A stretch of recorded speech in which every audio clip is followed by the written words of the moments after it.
હજારો વર્ષો જૂની વાવ તમને બતાવું. ચાલો, જે ધાંધલપુરમાં ગામમાં આવેલી છે, સાયલા તાલુકો, તેની આ વાવ છે જે હજારો વર્ષો જૂની છે. જો તમે પાછળ જોઈ રહ્યા છો તે ધાંધલપુર ગામમાં વાવ આવેલી છે. ચાલો તમને બતાવું હું. તો જોઈ લો મિત્રો, આવી રીતની વાવ છે જે હજારો વર્ષો જૂની છે. તો ચાલો તમને સંપૂર્ણ વાવ બતાવું. મિત્રો જોઈ લો, આ વાવ જુઓ તમે ઉપરથી ઠેઠ નીચે લગીને. અને અત્યારે જો હાલમાં પણ આમાં પાણી છે. શિયાળો, ઉનાળો, ચોમાસું ત્રણેય ઋતુમાં અહીંયા પાણી જ હોય છે.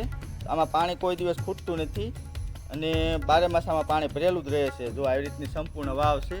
અને જો મિત્રો, અહીંયા સાઈડમાં પણ નકશીકામ પણ મસ્તીનું કરેલું છે. જોઈ લો, આજે પહેલાં જમાનામાં નકશીકામ કરતા એવું નકશીકામ પણ છે. અહીંયા જો એક સુંદરી નાથ છે, અહીંયા પણ એક ખાંચી છે. જય માતાજી, જય મા.